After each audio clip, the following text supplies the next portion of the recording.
اعوذ باللہ من الشیطان الرجیم، بسم اللہ الرحمن الرحیم۔ السلام علیکم میرے پیارے بہن بھائیوں، امید کرتی ہوں کہ آپ سب خیریت سے ہوں گے۔ اللہ تعالیٰ آپ لوگوں کو ہمیشہ شاد و آباد رکھے، آمین۔ میرے پیارے بہن بھائیوں،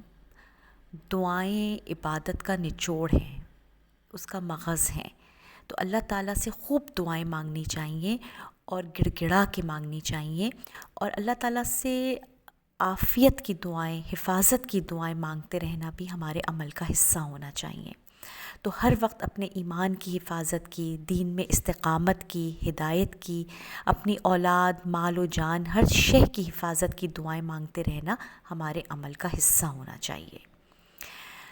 بات حفاظت کی ہو رہی ہے تو آج میں آپ کو حفاظت کا ایک ایسا انمول وظیفہ بتاؤں گی جو آپ کے لیے، آپ کی اولاد کے لیے، آپ کے اہل و عیال کے لیے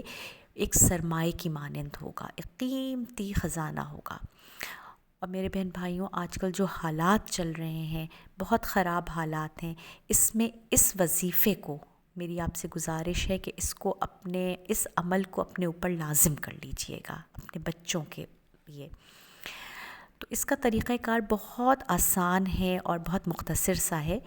تو آپ نے یہ عمل رات کے وقت اور صبح، یہ 2 وقت آپ نے کرنا ہے، اور یہ ایک حفاظتی حصار آپ بنا لیں گے اپنے گھر والوں کے گرد۔ مشائخ بزرگوں نے کہا ہے کہ حفاظت کا یہ ایسا انمول حصار ہے، اس کی اتنی برکتیں ہیں کہ موت کے سوا کوئی مصیبت یا کوئی بھی آفت آپ تک نہیں پہنچ سکتی۔ تو یہ اتنا قیمتی عمل ہمیں بزرگوں سے ملا ہے، تو اللہ تعالیٰ ہمارے پڑھنے میں بھی اتنی ہی تاثیر پیدا کر دے کہ ہمارے پڑھے ہوئے کی ساری جو برکتیں ہیں وہ ہمیں نصیب ہو جائیں، آمین۔ تو میرے پیارے بہن بھائیوں، اس کا عمل کچھ اس طرح سے ہے کہ آپ نے درود ابراہیمی 3 مرتبہ پڑھنا ہے،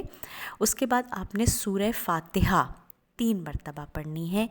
پھر آیت الکرسی 1 مرتبہ اور چاروں قل 1 مرتبہ پڑھنے ہیں، اور پھر آپ نے درود ابراہیمی 3 مرتبہ پڑھ کے اپنے گرد، اپنے بچوں کے گرد، اپنے گھر کے گرد، آپ کا کارخانہ، دکان، اگر آپ بزنس مین ہیں، جس جگہ آپ چاہیں، ایک تصور میں ایک دائرہ کھینچ دیجئے۔ اور اگر آپ کے پیارے آپ سے دور ہیں، پردیس میں ہیں، دوسرے ملک میں ہیں، تو آپ تصور کرتے ہوئے ان کے گرد بھی دائرہ بنا لیں۔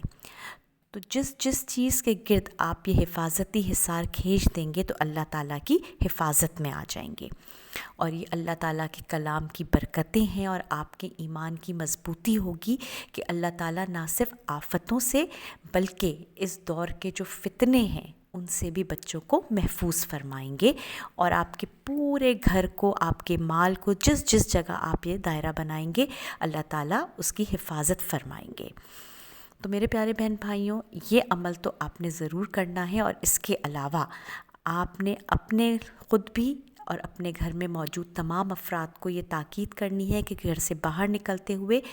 گھر سے باہر نکلنے کی دعا بسم اللہ توکلت علی اللہ تعالی ولا حول ولا قوت الا باللہ العلی العظیم پڑھ کے نکلنا ہے۔ تو اللہ تعالیٰ آپ لوگوں کو ہر پریشانی، ہر ناگہانی، ہر مصیبت اور ہر آفت سے محفوظ رکھیں گے انشاءاللہ تعالیٰ۔ اللہ تعالیٰ ہم سب کے پڑھنے میں عافیت فرمائے، اور ہم سب کو اللہ تعالیٰ خوشیاں نصیب فرمائے، آمین۔ آخر میں شرط وہی ہے کہ آپ نے نماز کی پابندی کرنی ہے، استغفار کی کثرت کرنی ہے، مجھے اپنی دعاؤں میں بہت یاد رکھنا ہے، اسرائیلی پروڈکٹس کا بائیکاٹ جاری رکھیے گا، اور اگر آپ کو یہ ویڈیو پسند آئے تو اس کو لائک، شیئر اور سبسکرائب کرنا نہ بھولیے گا۔ السلام علیکم۔